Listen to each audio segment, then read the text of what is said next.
everybody. I'd like to introduce the blue class. I would like to introduce the blue class, science class. First up is bird migration.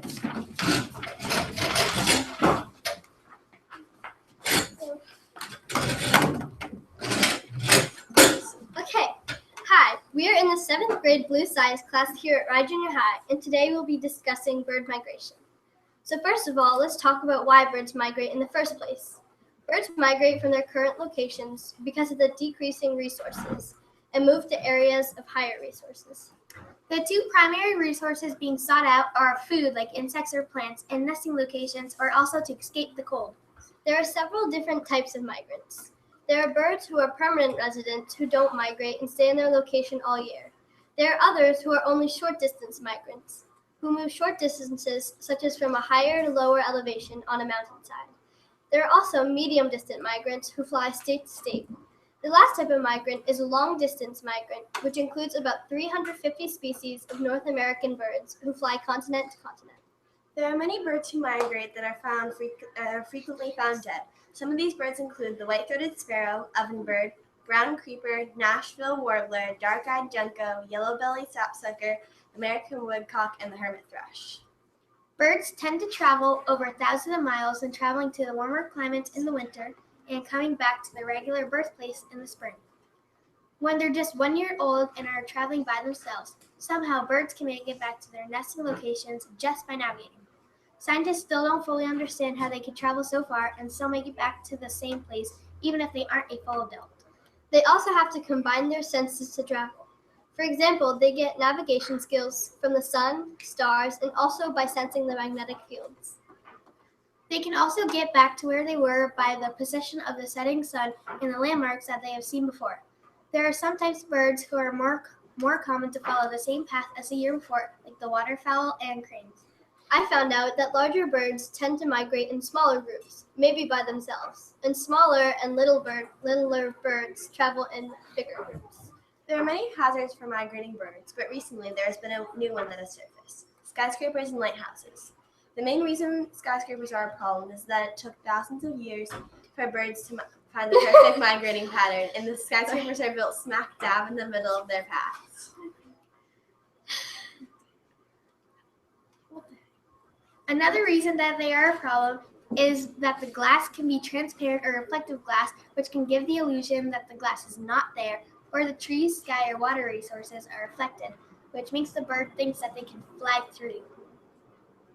Which ends up with them hitting it and being badly injured. Another big problem is the lights that are shown onto the buildings and the lighthouses use, because they are attracted to bright lights, and there's a frenzy around the lights, and then they won't leave and are thrown off schedule, or a pile-up will happen and a lot of birds will die. Lighthouses have the same problem but are a lot worse because the lights are a lot brighter. Scientists are doing many things to study bird migration patterns. They use banding, satellite tracking, and geolocators. The goal of their research is to locate important wintering stopovers and locations. Once they identify these locations, they can protect and save these key places. I think that's it for bird migration. But so do we have any questions? Yes. There is one. Is there one bird that leads to a group of birds? How do they stay together? Wait, can you repeat the question, please? Is there one bird that leads the group of birds? How do they stay together? Okay, so the question was. George. Well, they fly in the triangle formation, and how it works is they switch off, and the bird who is usually the strongest starts off and then goes to the back, and when it's more tired, and then the one with the most energy goes to the front, so you rotate from the back up to the front. So the bird that has the most energy will lead. And thank you. Okay, yeah.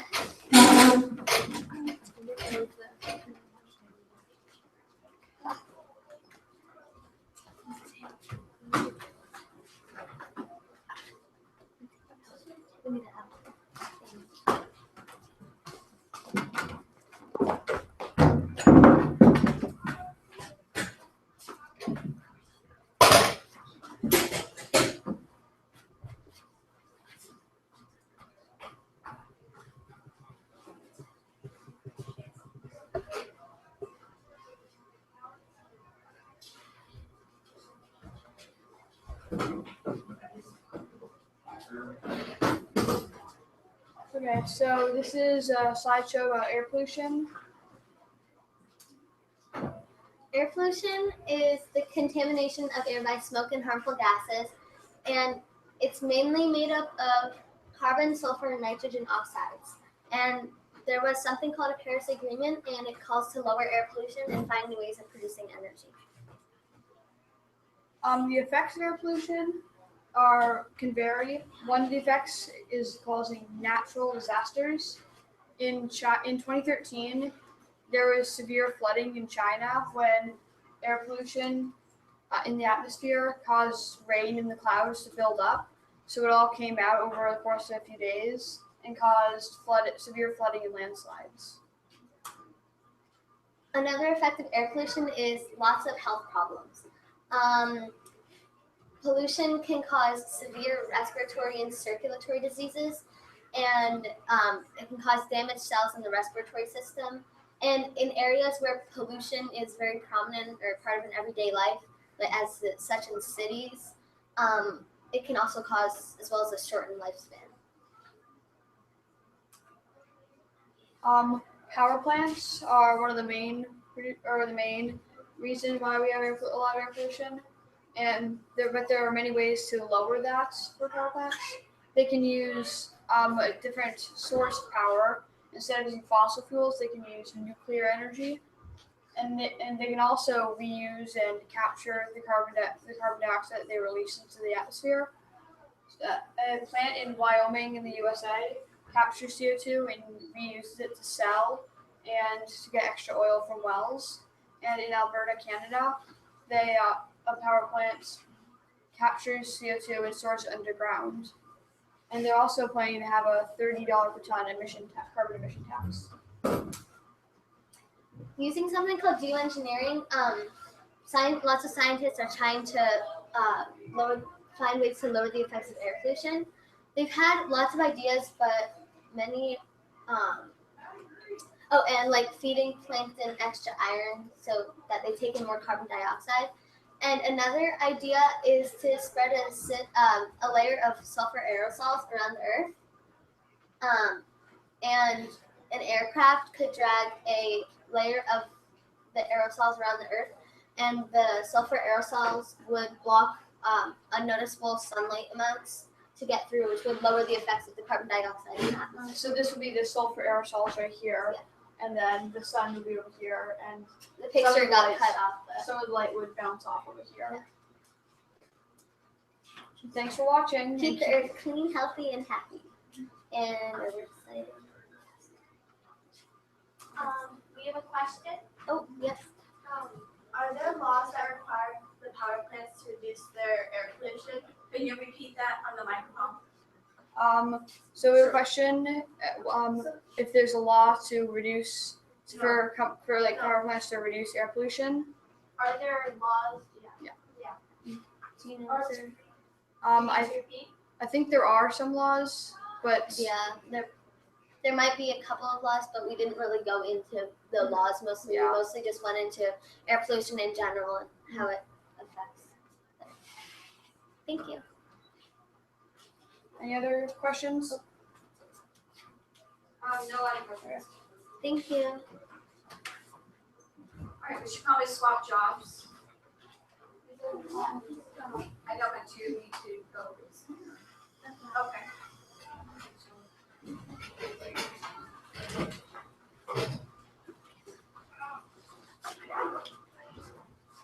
Oh, and we need the table, right?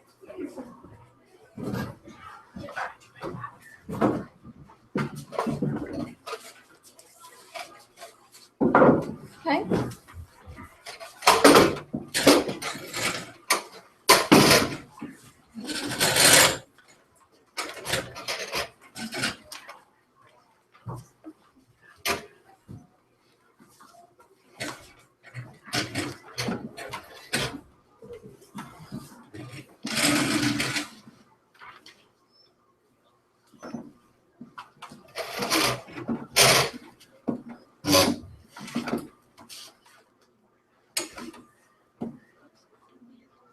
All right, and can you introduce what you're going to be talking about?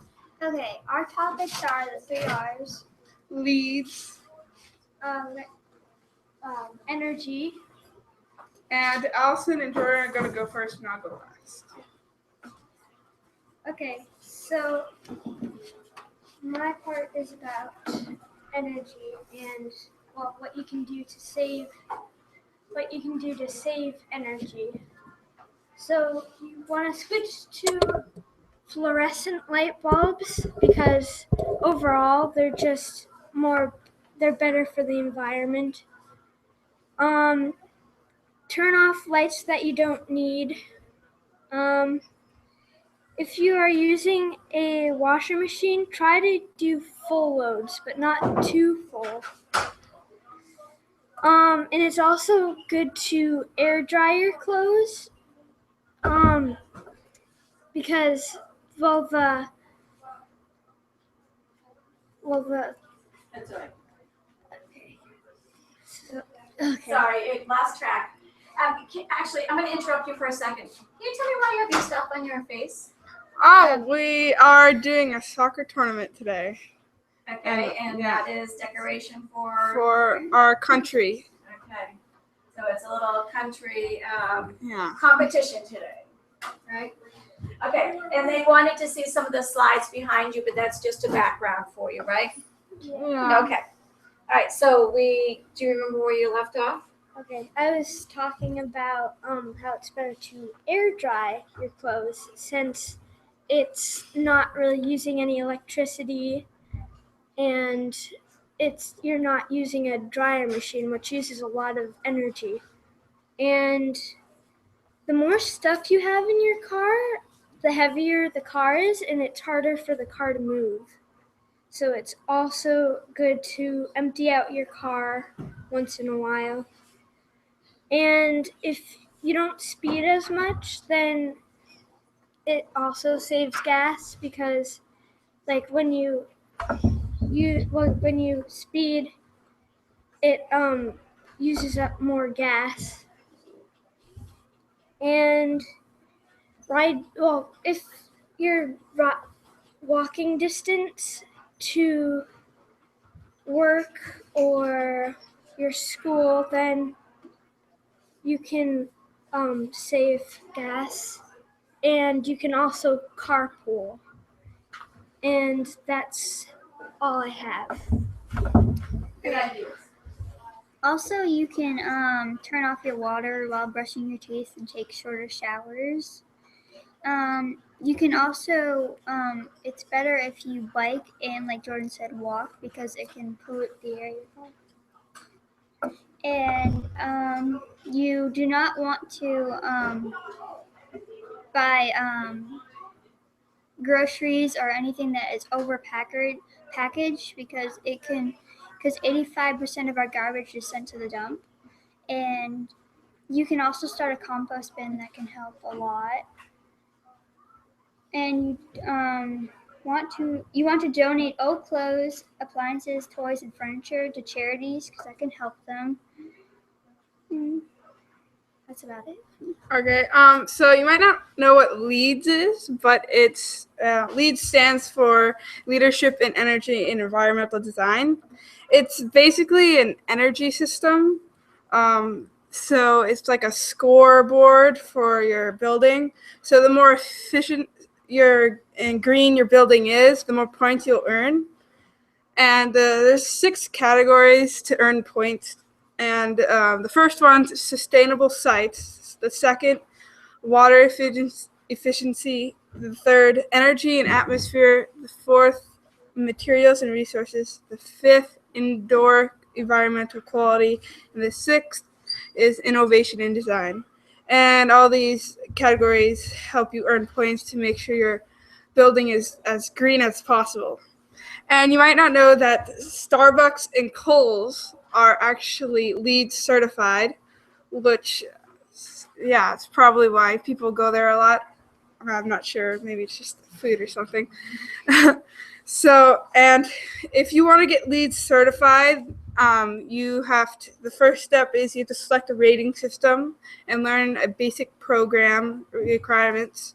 And in each rating system, It requires an address, unique needs, different buildings, and project types. And the LEED also offers several options for structure and for companies and organizations seeking for multi-buildings. And at any given point, they are open for registration and certification. And that is what I have for these. We have a question from the chat room. What happens when you get a lot of lead points? Do you get like a certificate? No, I don't Can you think repeat the so. question so they can hear? I forget what the question So is. do they get a lot of, when you get points, do you get a certificate? Do you get something with the points for the leads? I didn't really look that part up, but I think it's just maybe more customers or something because you're LEED certified or people just like the environment a Well, lot. you get a certificate, right? Yeah, you And it do. tells you how well you're doing. It's like a score. Yeah. So, yeah, really. And any questions? Good.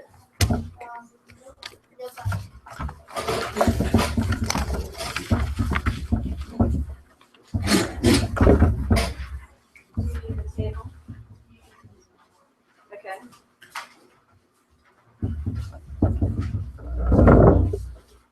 Of course, I'm the only one walking in front of the camera all the time. Everyone else is doing a good job.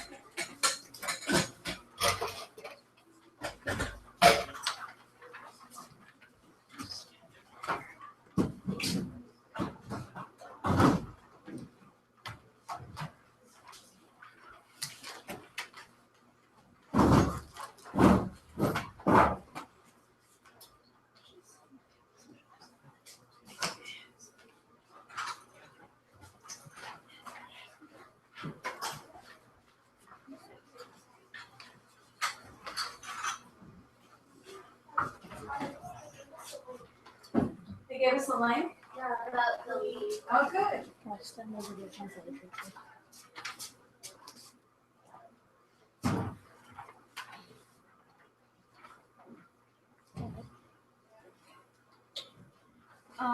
Hello. This is our presentation on overall pollution of the Earth and the effects that it has on the Earth. So Air pollution only occurs when air in the atmosphere is filled with particulate matter. Air pollution is also the process of making land, water, air, or other parts of the environment dirty and unsafe or unsuitable to use. Chemical reactions involving air pollutants can create acidic compounds which can cause harm to vegetation. Acid rain destroys the leaves of plants, and land can become polluted by household garbage and industrial waste. Not all pollution effects are seen by the naked eye, though. Some are disguised within the plant. Pollution injury to plants is common near cities but can occur anywhere. pollution can even wipe out a whole species of animal. It can make animals unfit to consume, which is bad for the animal that eats the said animal. And pollution can affect wildlife in more than an indirect manner by altering or destroying the wildlife habitat, which is where the animals would live. So that wouldn't be very good for the animals. Air pollution can affect wildlife indirectly by changing the plant communities and which plants grow where. So that would alter the food that some animals eat. And atmospheric ozone can stunt growth in various plants species, and that also wouldn't be very good because some plants wouldn't grow as much or blossom, and some would just not grow at all. Volcanoes, dust storms, and forest fires can all occur during periods of pollution. Muddy landscapes, poisoned soils, and waterways can also occur. Appearance is not the best way to tell. It can appear clean but be polluted from thousands of miles away. Steps you can take to stop land pollution include recycle things like paper, plastics, aluminum, cans, and other materials to reduce garbage in landfills. Join a community effort to replant trees. Buy reusable cloth grocery bags instead of plastic bags. Walk or bike whenever possible. We'd like to thank all our sources. That's all, folks. Yeah. Any questions in the chat?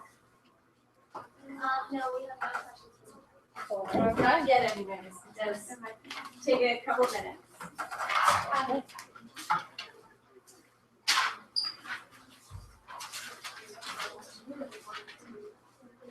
We have a classroom in California. Mr. Garrison's class is watching us. And they just tweeted out a picture of them watching us, which is kind of cool. Is there another team that needs to go? Me. All right.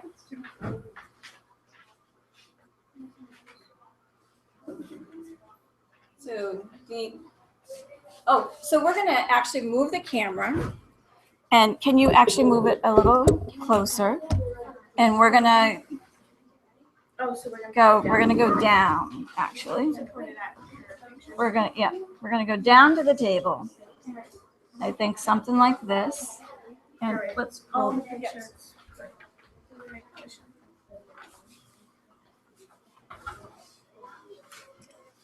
So we need to set up a little bit. Or you know what we did yesterday?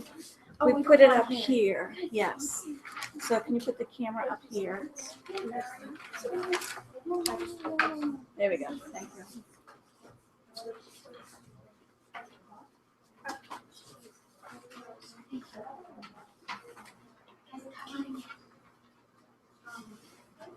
Okay, we're on our way.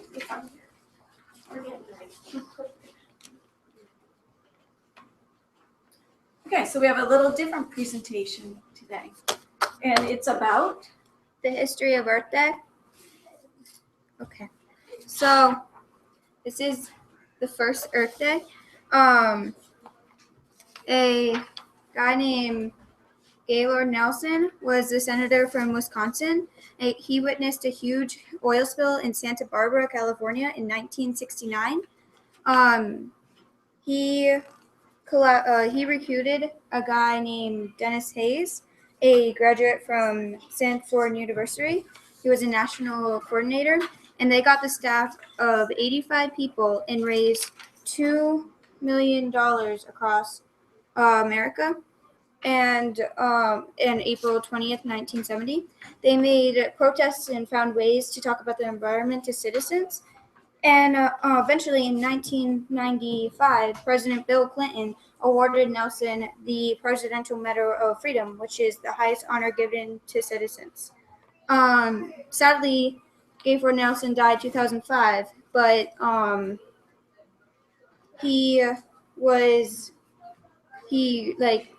Earth Day still goes on, and just recently in 2000, just 6 years ago, 225,000 people gathered in the National Mall for a climate rally, and they decided to plant 1 billion trees, and that was accomplished in 2012. Thank you for watching, and yeah, that's it.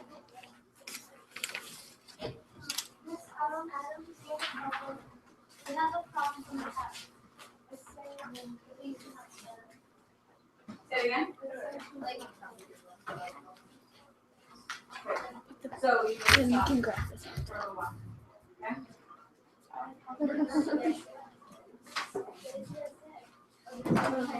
It moves with the different sound.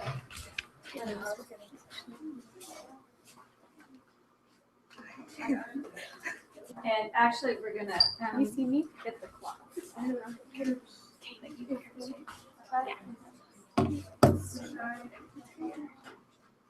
That straighter. Yeah. Okay.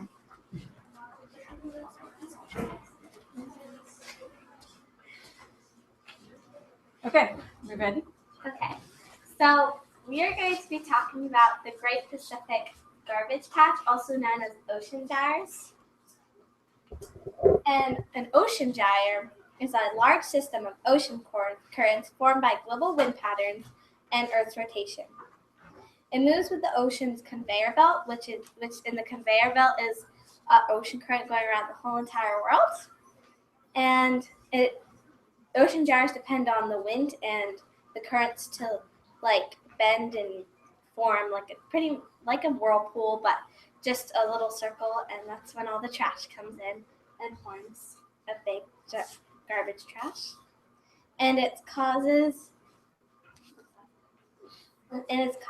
are the Earth's rotation, like I said during the definition, and which causes for the gyres to move, and the Earth's landmass, like the continents, also helps it move because ocean gyres move along the ocean or continents, like the Great Pacific Garbage Patch. And beneath the surface is the Coriolis effect, and the Coriolis effect causes, as I said before, the Earth's rotation. And the wind is also a primary cause because it drives the ocean currents. And there are 3 types of ocean currents: a subpolar, which are ocean currents in the northern region; the tropical gyres, which are near the equator and southern region; and the subtropical gyres, which is between those two. So, and then the effects of it, it's very harmful to the ocean and it harms the marine life. And the trash looks like smaller animals or food to the animals. Like, for example, seals eat jellyfish, and the jellyfish look like plastic bags that you get at the store. And then the marine mammals are especially harmed because they need air, and the trash can block the top of the ocean, so the animals can't get up, like whales and stuff. And then the animals get tangled into the trash too, so they get wrapped around plastic or whatever. And then the trash also blocks sunlight, so algae can't grow, and also animals depend on algae so the gyres disturb the food web. Then what's in it? It's filled with many different things, and 80% is land-based items and 20% is from cargo ships or boaters. And then most of the trash is from North America, which takes about 6 years to get there. And then it's from Asia, which takes about 1 year to get here. And then it is made up of mainly plastic because it's the most commonly used item, basically. And then it doesn't break down completely. The sun breaks down the plastic into smaller pieces, which is microplastics. And that is called photodegradation, so that's what makes the trash get into smaller pieces. And then in a single kilometer, scientists collected 750,000 microplastics, and there was 1.9 million bits per square mile. Then coming from the boats, there was 750,000 tons of fishing nets. There are items including plastic bags, styrofoam, bottles, Legos, computer monitors, toilets, and more. This trash doesn't all float, so there is even more below than what it appears from on top. Do you have a question? Yeah. Oh. Do ocean gyres just keep circulating, or do they eventually end up in one place? So can you repeat the question for the microphone? Do ocean gyres just keep circulating, or do they eventually end up in the same place? They one place. mostly end up in the same place because the ocean currents are just combining it into like a giant island. The large amount of trash they end up collecting in the doldrums of the gyres. Yes. We have another question. What do they do with the trash that they collect from the ocean gyres? Examine it, and actually Humans or just Humans. okay. they'll probably examine the trash to And then try to pick it up. And keep a count of it, like a census of so it. they know how to control the amount of trash and how to control and to see if it's how dangerous it is. see if it like can cause diseases or anything. We have another question. Never mind. Okay. Then So there have been many scientists that have tried to come up with different ideas to fix the problem. So one man named Tony Hayman, he was the former director of the Scripps Institution of Oceanography. He's heard of hundreds of cleanup plans that haven't worked. And actually a Dutch engineering student named Boyan Slat, he envisions a contraption that has massive booms to sweep the debris into a funnel, but he's had to back off of his boast that he could clean up the oceans in 5 years because it just keeps growing. And also celebrities have thought of ways too. So songwriter and music producer Pharrell Williams, he wants to fund any cost, the monumental cost of any cleanup, by turning recycled ocean plastic into yarn and then clothes. So it's pretty obvious that the challenge at hand is huge. We have another question. How do we stop more pollution from going into the gyre? Just Repeat the question. how do we stop more pollution into going into the gyre? Just try to stay away from the plastics and dispose of plastics properly. Yeah, recycle, compost, do whatever you need to do to make sure that they don't go into the oceans, because that's really how it shows. Yeah, litter is a huge reason, especially where we are on the seacoast. Yeah. No. So CISRO, Australia's National Service Science Agency, has wrapped up a 3-year study on marine debris. And they have found that in every decade, the global production of plastics doubles. So that's kind of to show how big the challenge is. And so Chris Wilcox, an ecologist at CISRO, says that if we are doubling what we are putting into the oceans on a 10-year basis, there's no way of keeping up. It would be as if you are vacuuming your living room, and I'm standing at the doorway with a bag of dust and a fan. You can constantly keep vacuuming, but you will never catch up. So, like I said earlier, most of the garbage accumulates in 5 little explored patches called doldrums in all the gyres, especially in the Great Pacific Garbage Patch. And because that's the largest ocean gyre. It starts a few hundred miles off the coast of North America and stretches to a few hundred miles off the coast of Japan. But there is a more concentrated area from California to Hawaii. So it's pretty huge, this gyre. And so it's collected the floating garbage. Yeah? I have a question. If plastic grocery bags are such a serious problem, why doesn't the government pass a law to prohibit the use of them? Actually, Can you repeat the question? Sorry. So if plastic bags are such a huge issue, why doesn't the government constrict use of them in grocery stores and things like that? So it's actually a huge issue. I'll get into more in depth a little later. But the main point is that they are trying. It's just it's not working out very well. They're less expensive to use too, so storage Yeah, just it's easier to do. So I'll actually get to that now. So but the thing is, animals, the reason it's such a huge issue is animals frequently get entangled in large pieces of debris. They can be cut, drowned, or slowed down by dragging the extra weight. And also heavy gear fishing nets also damage the coral reefs in that area. So it's another issue for all the animals living in those areas. Yeah? Here's another one. Is anyone actually trying to clean up the gyre?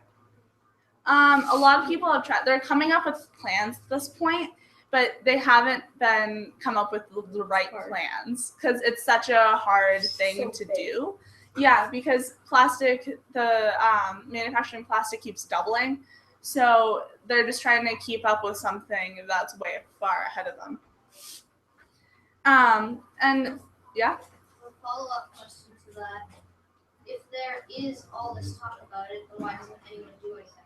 They're trying. It's so much so cheaper much. to use plastic, so people do. Just so much, and it's deep too. It's not just Yeah. It's not just the surface. Yeah. It's just So the reason they do use plastic though is because of the durability and low cost of it. And the debris also gets into the shorelines, so it can be detrimental to the shorelines of the areas. Next slide. So scientists have also discovered microbial ecosystems that grow on the floating bits of plastic. And so a lot of protected waters, plastic has gotten into them as well. So it is a massive global problem, but it isn't hopeless. Some countries have actually banned plastic bags, and that's a trend that will continue with the public's support. So that's really our main goal now, is just getting the public to get on board. You can help every day by avoiding plastic packaging whenever possible, and bringing reusable bags to the grocery store to avoid the plastic ones, and drinking from reusable water bottles or coffee mugs. Research is continuing. Marcus Erskine, a marine scientist and co-founder of the California-based 5 Gyre study, it studies the 5 main garbage patches in the world. He estimates that the floating debris is 500,000 tons, and the harm is increasing. They have found that a garbage patch study by Scripps has found that 9% of fish has ingested plastic, and Erskine and other scientists have analyzed 171 fish, and out of those collected, 35% had ingested plastic. So yeah, and then we're just gonna come together and sing a little song for you guys. So ready? 5, 6, 7, 8. Oh, Gyre, your pillows with tires, and you make him sizzle like fire. Oh, Gyre, innocent creatures are eating parts of you and dying too. Toilets, plastics, and so much more. What is it to adore? Oh, Gyre, you're making me a crier, because you're hurting our planet. So everyone out there listening to this, just remember, throw things away properly. Do you really want to hurt an animal? Oh, Gyre, no more trash is my desire. Let's all sing together as a choir and sing. Oh, Gyre, you're filled with tires, and you're making me sizzle like fire. Oh, Gyre, Thank you, thank you. just remember to reduce, reuse, recycle! Woo! Thank you.